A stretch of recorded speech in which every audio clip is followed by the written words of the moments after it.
L'invité ce matin, Olivier Klein, ministre délégué à la ville et au logement. Bonjour Olivier Klein. Bonjour. La polémique à l'Assemblée autour des propos d'un député RN, la politique du logement, la rénovation thermique, les loyers impayés, les places d'hébergement aussi, avec l'hiver qui arrive, autant de questions que nous allons essayer d'aborder. Commençons par ce qui se passe à l'Assemblée nationale. Alors que le député Carlos Martins Bilongo revenait sur les drames de l'immigration clandestine en Méditerranée, un député RN l'a interpellé en disant, on a du mal à comprendre, il faut réécouter plusieurs fois, qu'il retourne en Afrique. La séance a été suspendue, donc après cette interpellation, le député RN affirme qu'il parlait du bateau SOS Méditerranée avec des migrants à son bord.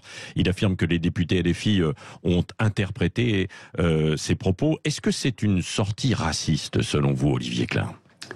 Ah oui, c'est des propos insupportables et j'ai pas de doute. Cette phrase, quel que soit son contexte, est une phrase raciste. Enfin, qu'il parle de ces malheureux migrants dans un bateau ou qu'il s'adresse directement aux députés, c'est une phrase insupportable qui est dans l'imaginaire raciste et qui est en réalité raciste. Enfin, ces propos sont insupportables bien évidemment à l'Assemblée nationale, sont insupportables dans la rue, sont insupportables dans une cour de récréation, sont insupportables à écouter et à entendre et à prononcer encore plus par un député. Mais il ne visait pas le député en question, selon vous ?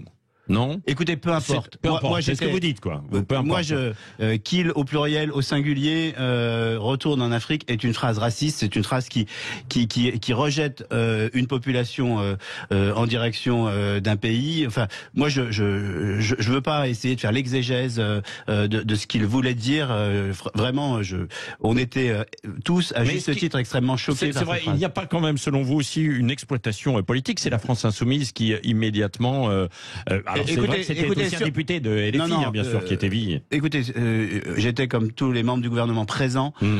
La stupéfaction, la colère étaient partagées sur l'ensemble des bancs. Qu'est-ce que vous avez entendu, vous, Olivier Klein ? Moi, j'ai entendu retourne en Afrique parce que dans le brouhaha et j'ai vu et nous tous, on était stupéfaits. J'ai vu puisque j'étais pas le député, j'étais juste dans mon dos en fait. Donc j'ai vu la salle être stupéfaite, se lever de colère et sur l'ensemble des bancs de l'Assemblée et l'ensemble des bancs républicains et il n'y a pas d'exploitation d'un banc ou d'un autre de cette phrase. La colère était partagée, la première ministre l'a dit, le président de la République a dit, les propos racistes n'ont pas leur place nulle part dans la société et probablement encore moins à l'Assemblée nationale. Oui, qu'est-ce que vous attendez alors du bureau de l'Assemblée nationale qui se réunit normalement aujourd'hui ? Le bureau est souverain, je pense qu'elle prendra une sanction exemplaire et je crois la plus forte possible qu'elle puisse prendre. Ouais. Quel est votre sentiment et votre regard sur ce qui se passe aujourd'hui, d'une façon générale, à l'Assemblée nationale, quoi ? Entre 49.3, motion de censure, des polémiques, des coups de théâtre, etc. Quelle est l'atmosphère aujourd'hui de l'Assemblée nationale ? Est-ce que c'est sain, finalement, pour la démocratie, ce qui s'y passe ? Alors qu'il y ait du débat, c'est sain. Un parlementaire puisse réagir. Il y a une part de théâtre. Moi, j'ai eu une question au gouvernement juste avant où j'ai été un peu chahuté, mais ça c'est normal. C'est le jeu parlementaire historique. Le 49.3 fait partie de notre constitution. À un moment, le gouvernement joue le jeu du débat. Travaille, échange, essaye de faire progresser ces lois. Si à un moment, et c'était d'ailleurs les propos des différents bancs de l'Assemblée, on voit qu'il n'y a pas de possibilité de faire adopter le budget, alors que c'est un budget qui est bon pour les Français. Selon vous, mais pas forcément pour tout le monde, quoi. Et on l'a aussi amélioré. Moi, dans les sujets qui me concernent, au début du débat, il y avait une somme sur l'hébergement d'urgence. À la fin du débat, le gouvernement a rajouté 40 millions d'euros sur l'hébergement d'urgence. Donc le débat profite. Le débat sert à quelque chose. Mais toujours, le débat sert à quelque chose. Et s'il y a un lieu dans l'opposition, s'il y a un lieu d'expression de la démocratie, c'est bien notre Assemblée nationale. Oui, Olivier Klein, venons-en au logement, puisque vous êtes en charge justement de ce ministère. D'abord, la rénovation thermique. Contre l'avis du gouvernement, donc, il y a eu un amendement qui accorde 12 milliards supplémentaires à la rénovation thermique des bâtiments. A priori, il ne va pas être retenu. Non, parce que... Pourquoi Parce que c'est vrai qu'on dit que c'est l'urgence, la rénovation thermique, la rénovation énergétique. La politique du logement, aujourd'hui, elle doit être celle de la rénovation et celle de la construction. Et il y a une urgence absolue pour construire et pour loger mieux nos Français. Mais aujourd'hui, faire un coup en disant on va mettre 12 milliards dans la rénovation, alors qu'on est certain qu'on ne sait pas les dépenser. Le gouvernement met 2,6 milliards dans MaPrimeRénov'. C'est une somme extrêmement importante, c'est une somme en augmentation, et c'est une somme qui va permettre de sortir plusieurs dizaines de milliers de passoires thermiques comme on l'a déjà fait. Depuis 2 ans, c'est 1,5 million de chantiers qui ont eu lieu grâce à MaPrimeRénov'. Ces chantiers, si on les additionne bout à bout, ils ont permis d'économiser la consommation d'électricité d'une ville de la taille de Lyon, plus de 600 000 habitants. Donc ça marche, mais pour pouvoir faire beaucoup de chantiers, il faut continuer à former les entreprises, il faut continuer à former les artisans, et donc on sait qu'on pourra pas dépenser plus. Ces 12 milliards ne serviraient pas aujourd'hui. Non seulement ils ne serviraient pas, mais en plus, vous savez comment ça marche à l'Assemblée. On pourrait lancer peut-être un grand chantier, un grand plan. Ce chantier-là, personne d'autre ne l'avait lancé avant le président de la République. L'idée de rénover 700 000 logements tous les ans en habitat individuel, en habitat collectif, personne d'autre avant le gouvernement précédent n'avait lancé ce tel chantier. Donc il faut continuer. Il y a un certain nombre de blocages. Il faut notamment accélérer dans l'habitat collectif, dans les copropriétés. Je crois que je vais vous quitter pour avoir une réunion pour travailler sur ce sujet-là. Comment on fait encore mieux, comment on fait encore dans plus les copropriétés, vite. Vous dites. Oui, parce que c'est extrêmement important. Aujourd'hui, on le sait, 80% des logements qui seront là en 2050 sont déjà là. Donc c'est cela qu'il faut rénover rapidement. Parce que tout ce qu'on fait là, c'est bon pour le portefeuille de ceux qui habitent dans ces appartements ou dans ces pavillons, et c'est bon pour la planète. Donc c'est une urgence absolue, mais ne mettons pas 12 milliards en plus. Je vous rappelle, à l'Assemblée, quand on met de l'argent, il faut le prendre ailleurs. Et ces 12 milliards, ils les avaient pris sur les boucliers thermiques, sur les boucliers tarifaires. Donc c'était en prenant de l'argent. C'était quoi? C'est des magots alors? De la part de ceux qui ont mis, qui ont voté ces 12 milliards. C'est une forme de coup politique pour être dans montrer l'urgence. Et moi je la partage cette urgence, mais ça ne servait à rien. Parce que MaPrimeRénov', il faut le dire clairement, ça ne marche pas très bien aujourd'hui. Moi je suis pas d'accord avec ça. Vous n'êtes pas d'accord, Olivier Klein. Alors dites-moi pourquoi vous n'êtes pas d'accord. Parce que quand on regarde les chiffres, c'est 2500 l'année dernière simplement. Non, mais ces chiffres, il faut les regarder avec précision. Il y a eu 2500 chantiers qui ont fait une rénovation globale. C'est-à-dire que à la fin, le pavillon, il est comme neuf, une seconde vie. Mais la réalité, c'est ce que je vous ai dit tout à l'heure, c'est 1,5 million de chantiers. 1,5 million de chantiers qui ont permis d'économiser la consommation électrique d'une ville de la taille de Lyon. Donc c'est pas rien. Oui, il faut aller plus loin. On a atteint un chiffre de plus de 700 000. 1,5 million, c'est 2 fois 750 000. Donc la massification est là. Il faut progresser sur la performance. Il faut progresser sur le chantier global. Il faut progresser sur l'habitat collectif maintenant. Mais il y a énormément de chantiers et surtout, et je terminerai là-dessus, c'est plus de 80% de ces chantiers qui ont été aidés pour des familles modestes et très modestes. Oui, alors c'est là où c'est compliqué, c'est dans les copropriétés, dans les immeubles, parce qu'on voit bien le chantier. Quand on passe dans des rues, quand on regarde les immeubles, on se dit mais comment va-t-on faire pour ça? Et notamment si on veut faire de l'isolation par l'extérieur, parce que c'est ce qui serait le plus efficace. Sauf que c'est extrêmement complexe sur certains bâtiments. Comment là vous pouvez en fait aider l'ensemble en fait du secteur? MaPrimeRénov', elle n'est pas complètement adaptée. MaPrimeRénov' aujourd'hui. Alors, en fait, MaPrimeRénov', il faut dire les choses. MaPrimeRénov', elle a trois pans. MaPrimeRénov', MaPrimeRénov' sérénité pour les plus fragiles, MaPrimeRénov' copropriété. Aujourd'hui, mon objectif, c'est de travailler sur cette prime rénov copropriété, l'accentuer, permettre aux copropriétaires, conseil syndical, syndic, d'avoir toutes les bonnes informations. C'est l'objectif de l'accompagnateur Rénov'. Il va falloir qu'on trouve des moyens de mettre des architectes, des assistances à maîtrise d'ouvrage pour aider la copropriété à choisir le bon chantier. Oui, c'est pas la même chose de réhabiliter un immeuble des années 70 où on pourra faire une isolation par l'extérieur ou un immeuble haussmannien dans Paris, bien évidemment.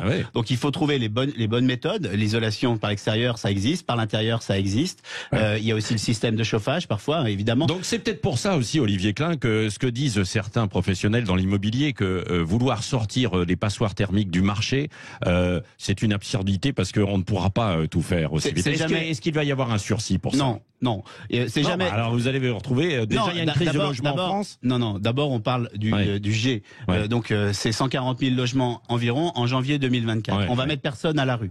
Mais pour moi, c'est insupportable de savoir que des gens vivent dans des passoires thermiques. Donc, il y a des propriétaires bailleurs qui touchent des loyers. Ils sont pas pris au dépourvu. Ils savent depuis maintenant plusieurs années qu'ils ont des chantiers à faire. Ils voient aussi dans quelles conditions ils logent leurs locataires, des moisissures sur les murs, des bronchiolites pour les enfants, etc. etc. Donc c'est leur responsabilité. Ouais. Bien évidemment, les règles, c'est à la reprise de bail qu'on n'a pas le droit de remettre en location. Ouais. C'est pas, on va mettre personne à la rue, bien évidemment. Mais par contre, il faut faire ces chantiers parce que pour moi, et je crois pour tout le monde, c'est insupportable. Bon, il faut encore aussi avoir des matériaux parce qu'il y a une crise en fait terrible. Donc par exemple, certains. Non mais aujourd'hui il n'y a plus de tuiles. Il n'y a plus de tuiles en France pour rénover. Non mais c'est vrai, on veut accélérer, sauf qu'il n'y en a plus. Écoutez, moi je peux vous assurer, j'ai fait différents chantiers, oui aussi, mais différents salons ces derniers jours, le salon bas carbone, le salon Batimat, les entreprises sont très mobilisées. Moi j'ai les architectes, les urbanistes, les entreprises, la CAPEB, bien sûr, nous les avons eu effectivement régulièrement. La Fédération française du bâtiment, ils sont tous mobilisés à former et à travailler. Oui, Olivier Klein, une disposition également sur les loyers impayés. Oui. Qu'est-ce que vous voulez changer ? Je veux rien changer. Ce que je veux, c'est que d'abord, dans cette période de crise qu'on a connue, la crise sanitaire et sociale, le Covid, la crise actuelle avec l'augmentation des charges, ce que je ne veux pas, c'est avoir une reprise des expulsions locatives. Aujourd'hui, on sait qu'on a, d'après la CAF, près de 300 000 personnes en situation de difficulté pour payer son loyer. Donc il faut accompagner, il faut prévenir. On est dans la période de la trêve hivernale. Cette période doit nous permettre de prévenir, de continuer à travailler à la prévention des expulsions locatives. Et on va relancer ce plan de prévention des expulsions locatives avec des équipes mobiles qui vont aller en direction. Hier, j'ai vu... Donc protection d'un côté, puis de l'autre aussi, quand même, vous voulez faciliter les expulsions pour le loyer impayé, quoi. Non. Parce qu'il y a quand même il y a une grande difficulté, là. L'expulsion est toujours un échec. Donc il faut évidemment protéger tout à la fois le propriétaire et le locataire. Et de se donner les moyens d'avoir tous les outils de prévention de l'expulsion et des retards de loyer. Donc c'est le FSL, mobilisé par les départements, qu'il faut abonder. Et moi je demande aux énergéticiens de participer à l'abondement de ce fonds de solidarité logement pour aider les plus fragiles lorsqu'il y a des difficultés. C'est le maintien des APL et j'ai demandé à la CAF de respecter scrupuleusement les règles. On ne suspend pas les APL lorsqu'il y a 2 ou 3 retards de loyer. On regarde la situation de la famille et on l'étudie avec elle pour voir comment on reprend un paiement. Mon objectif, c'est de ne pas avoir à nouveau une accélération des expulsions locatives. Et donc pour ça, il faut protéger les locataires, les propriétaires, pour que les gens payent leur loyer. Mais il y a quand même une proposition de loi du groupe Renaissance sur la rupture de bail, quoi.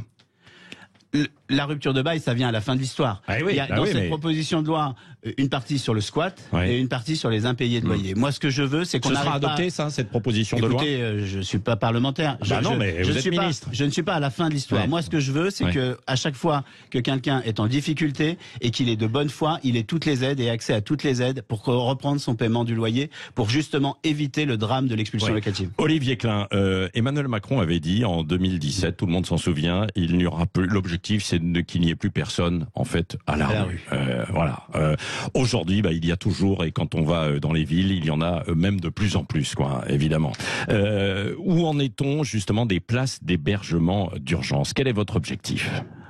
Alors mon objectif, c'est de sortir les gens de l'hébergement d'urgence et les amener vers le logement. C'était l'objet du premier plan logement d'abord.